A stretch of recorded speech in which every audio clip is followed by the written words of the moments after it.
वो कौन थे जिनके सिर्फ एक जुमले ने राजा के ताकतवर ऊंटों को जमीन से चिपकने पर मजबूर कर दिया और अहंकारी मुलाजिमों का गुरूर खाक में मिल गया। ये वाकया शहनशाह ए हिंद अजमेर के दूल्हा हजरत ख्वाजा गरीब नवाज का है। बात उस वक्त की है जब सरकार गरीब नवाज अजमेर शरीफ तशरीफ लाए थे।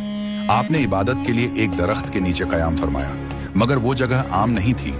वहां दिल्ली और अजमेर के हुक्मरान राजा पृथ्वीराज के ऊंट बांधे जाते थे। शाम का वक्त हुआ। राजा के मुलाजिम जब ऊंट लेकर आए तो उन्होंने देखा कि वहां एक दरवेश और उनके साथी बैठे थे। बजाय एहतराम के वो अकड़ कर बोले, अरे ये जगह राजा के ऊंटों की है, आप यहाँ से हट जाइए। गरीब नवाज ने बड़ी नरमी से समझाया, भाई ये जगह बहुत बड़ी है, आप जहाँ चाहे वहाँ ऊंट बांध सकते हैं। यहाँ हम लोग बैठे हैं, आप कहीं और जगह बांध लो। मगर ताकत के नशे में चूर मुलाजिमों ने गुस्ताखी की, बदतमीजी भरे अंदाज में कहा, नहीं, आप यहाँ से उठ जाओ, ये राजा के ऊंट बांधने की जगह है, यहाँ आप नहीं बैठ सकते। गरीब नवाज ने उनकी जिद सुनी और जलाल में नहीं बल्कि सुकून से फरमाया, अच्छा ठीक है, हम यहाँ से उठ जाते हैं, तुम शौक से राजा के ऊंटों को यहाँ बिठाओ। उसके बाद आप वहां से चले गए। मुलाजिमों ने अपनी जीत समझी और ऊंटों को उसी जगह बिठा दिया।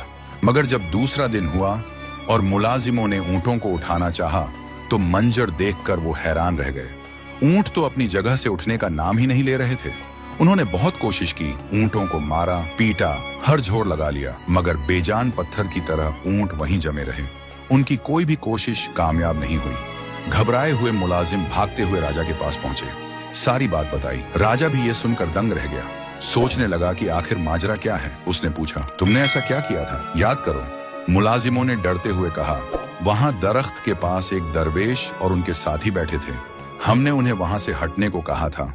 उन्होंने गुजारिश की थी कि हमें बैठने दो, मगर हमने बदतमीजी करके उन्हें वहां से उठा दिया। राजा समझ गया। उसने फौरन हुक्म दिया, तुम लोग अभी उस दरवेश की खिदमत में हाजिर हो जाओ, उनके कदमों में गिरकर माफी मांगो, वरना ये ऊंट कभी नहीं उठेंगे। मुलाजिम आपको ढूंढते हुए खिदमत में हाजिर हुए, आपके कदमों में गिर गए और अपनी गुस्ताखी की माफी मांगने लगे। सरकार गरीब नवाज का दिल दरिया है। आपने उन्हें देखा और इरशाद फरमाया, जाओ, तुम्हारे ऊंट खड़े हो गए हैं। मुलाजिम दौड़कर ऊंटों के पास आए तो देखा कि राजा के ऊंट वाकई खड़े हैं। सुभान अल्लाह, ये है हजरत ख्वाजा गरीब नवाज की शान। जिस जबान से बिठाया उसी जबान से उठा दिया। वाकई आपकी शान निराली है। अल्लाह रब्बुल इज्जत से यही दुआ है कि सरकार ख्वाजा गरीब नवाज और तमाम औलिया अल्लाह से मोहब्बत करने और उनके बताए रास्ते पर चलने की तौफीक अता फरमाए। कमेंट में आमीन जरूर लिखना।